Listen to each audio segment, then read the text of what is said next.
So, Walter, James, thank you so much for joining me today. And perhaps we'll start. How did you guys start in the wine industry? Well, as you know, I'm James's father-in-law. He's married to my daughter, Kimberly. They're both winemakers. I have been in the wine industry for 42 years. I used to own a company called Ingleby, which was bought from me by Beringer Blass. And Kimberly and James are both winemakers, and they joined me about 13, 14 years ago. I grew up in a wine family as well, and met Kimberly working in a bottle shop in Adelaide, and found my way down to the family wine business. And working in a new world country, when you started Walter Clappis Wines, the Hedonist, how did you land on the grape varieties that you wanted to work with? Being that you could have worked with anything, why the grape varieties that you work with? Well, I think we started traditionally, with Shiraz, Cabernet, Merlot in those days. And then the district itself evolved. McLaren Vale, having such a wonderful Mediterranean type climate, lent itself to growing varieties. Well, Grenache has been here for years, but Grenache started to come back into vogue. Tempranillo, Sangiovese, and the like.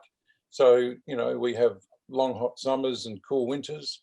We're very close to the Gulf, 10 kilometres from the Gulf of St. Vincent, which incidentally seems St. Vincent was the patron saint of wine, as you knew, Elliot. Yeah, of course. Yeah. So that's how it evolved. It went from traditional safe varieties to exploring those that work best in a Mediterranean climate. Nice. And James and Kimberly were responsible for exploring, the new varieties. And so, James, joining the Clappis family, what grape varieties were you working with before? Were you working with the same grape varieties before joining the Clappis dynasty? Yeah, well, working in McLaren Vale, there's the big Shiraz and Cabernet dominance. So yes, but we're lucky enough to better explore a little at work. Hardy's, yep. Yeah. Nice. And the styles that you make, obviously biodynamic and organic production, is that something that has always been important from the start, or is it something you realised that was important for farming as well as perhaps marketing the wines as well? That evolved from trying to build the worm culture up in the soil. And I started reading agronomy books and, how to build this worm culture up. We found that when we started, the soil wasn't as brilliant as we thought. It had less microbial colonies in there than we actually thought. So we started working with a lady by the name of Ingham in Lismore, in New South Wales. She had a laboratory up there, and she kept testing our soil and giving us advice on how we could build up the microbial activity. And one thing led to another. It became very apparent that we had to go in an organic direction. And then from organics, we discovered biodynamics and started delving into Steiner, and it was a progression more than anything. And it just proved that by using these principles and philosophies, you could build a much richer soil naturally by building microbial colonies within the soil without using herbicides and pesticides. And it was safer for the family. And being a family business, you obviously want to protect your family. And that had something to do with it as well. Excellent. I think there's been a lot of skepticism around biodynamics to start with, but now more and more analysis between the science and microbial health is becoming more and more important, and therefore making the vines more disease resistant based on themselves, based on the support from microbiological mycelial networks within the soil is really coming to the fore. So rather than it just be more of a marketing tool, I think perhaps, do you find that your vines are more disease resistant to those who are not farming organically around you? Yeah, look, the analogy I've drawn on in the past is that, if a child gets a sniffle and you administer antibiotics straight away, the child doesn't get an opportunity to build up its own antigens and fight the disease in the future. And vines are the same. If you sort of hit them with something every time they suffer from an ailment, they don't have any resistance. So they do build a resistance through time, but it's a bit deeper with Steiner as well. He says the preparations actually build a stronger, resistant to disease vine. I think also with our resistance, we're only using really low rates of sulfur and copper in our sprays, Sure. and a lot less than some of our neighbours. It helps the ecosystem. It's cheaper too. It's cheaper.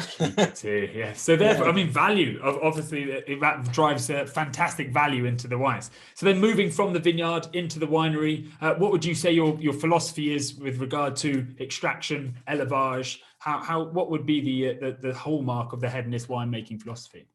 Well, first of all, we tried to, everything starts in the vineyard. So we're developing good quality wild yeasts on the grape skins, and we're bringing that into the vineyard. So a lot of our ferments, I mean, it's a cliche to say we do things with minimal intervention. That's a cliche that every winemaker latches onto. I think in our case, if you really saw how we did it, we wrote the book on minimal intervention. You know, we don't even use cultured yeast. It comes in, we don't even crush the grapes these days. They go straight into the fermenter. We've got a harvester that picks whole berries. They go straight into the fermenter. So we're doing whole berry fermentation with natural yeast. I mean, how much more minimalistic can you be than that? Sure. You know, it's like a carbonique, maceration carbonique, where we're fermenting from the inside the berry. We're getting great integrated tannins, softer tannins because of that process. You know, minimal intervention, not even going through a crusher, not even using yeast. I think we are the minimalists.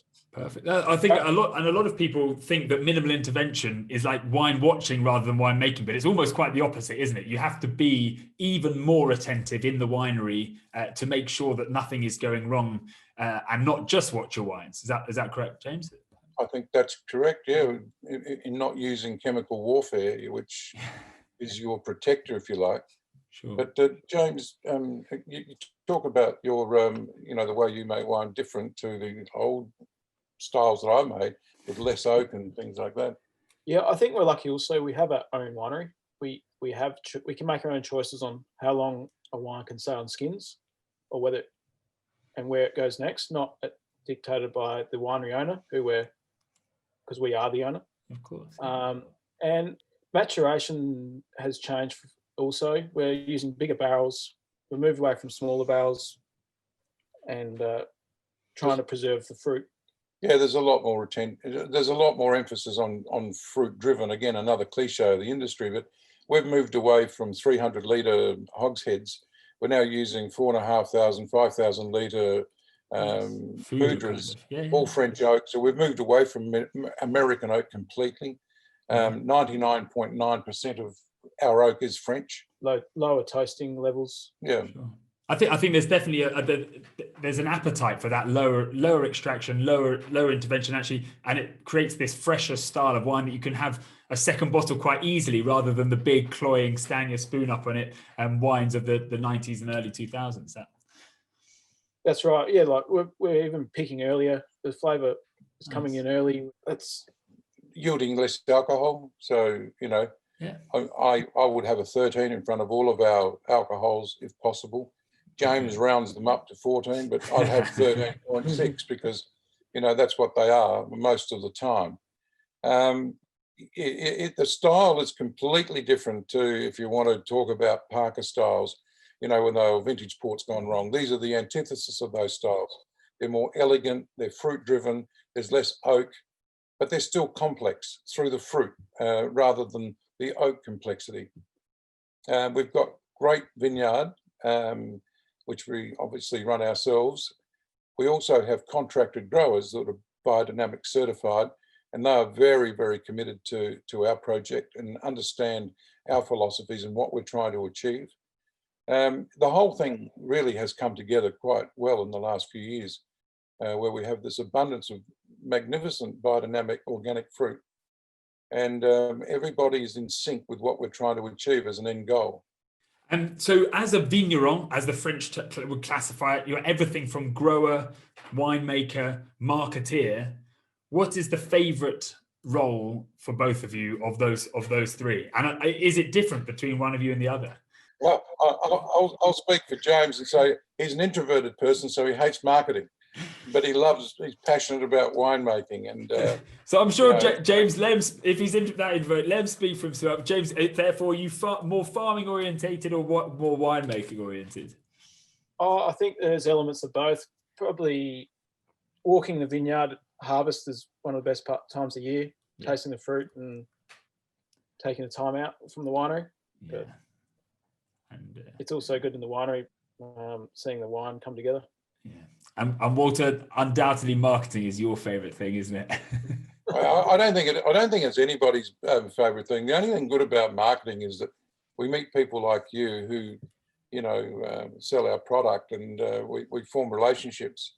And I think that's the thing I like about marketing the most. I mean, sometimes it's hard to sort of stand up and blow your own trumpet about your wines. We're a little bit more reserved. We live in a wonderful industry. We work within a wonderful industry, and you've got to sell the product. But to watch that grape morphing on the vine, and when it comes into the fermenter, and the way it starts is just grape juice, and then every day it gets closer and closer to being wine, and just watching that process is actually, we all feel, and I feel, and I know that Kimberly and James feel like this too. It's a privilege to work within this process, to watch this wonderful natural process of grapes turning themselves into wine. I think there's very few industries where it's an agricultural farming, a craft, which is winemaking, and then a fantastic people network. I don't think there's any other industry in the world quite like that, where you have everything from literally grassroots all the way through to a mycelial network of customers, let's say, that we're selling our products to. I think it's, as you say, one of the nicest full spectrum industries. But saying that, Walter, you've traveled the world selling your wine selling wine all over the place. Which would be your favorite country? And I know you don't have to sell the UK, but which would be your favorite country in which which your wine is sold? Look, the UK is our favorite country, and you know, we are brothers in the UK. We speak the same language.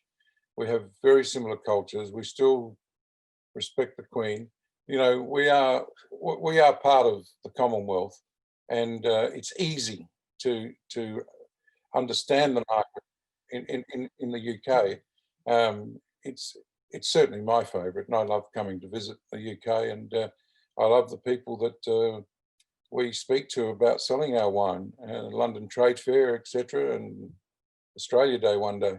Yeah, well, this is what we can do at the moment. So improvising, keeping things fresh. And James, perhaps you want to suggest your favourite wine that you make and a food pairing that you would that would be your go-to. Is there anything that you can think of that would be something with the family that you'd sit around and have a meal, and that would be the bottle of wine of yours that you'd open? One of ours or someone else's? Right. I mean, by all means, promote someone else. No, yeah, of course. Yeah. Any wine, yeah. Ooh, maybe a Chablis, from a Christian Moreau Leclos, or okay, nice. Yeah. A Richbourg or it is always funny because we come from basically, and I can tell you, when we get together, we're drinking Chablis, Burgundies, and Pinots from Burgundy. That's what if we're having a really good night, that's what we go for. And you know, I made a beef en crotte for our Christmas breakup the other day, which is you know, with duxelle mushrooms and so forth. But we drink a lot of Burgundy, a lot of Pinot Noir. And we don't have Pinot in McLaren Vale, so I think we sort of go and explore these other varieties. But from my point of view, and I know James and I, maybe Rhone, some nice Grenache based. Yeah. So through your extended career, Walter, James, is there any vintage that sticks in your mind? I think I might know the vintage that perhaps most recently, but is there any vintage that sticks in your mind that was either the best or the worst experience you've had in the wine trade so far? For me personally, probably 2008 was maybe one of the most challenging. Yeah. 11 days of 35 degrees plus. Yeah. So, and there's some decent sized crops out there that we couldn't get in quick enough at sometimes, but again, we're lucky we had our own winery, so, but it worked out okay. Yeah, that flexibility of space and not having to fight people for barrels and fermenters must be a real nice. Yeah, we had everyone ringing us. Yeah, exactly. Yeah.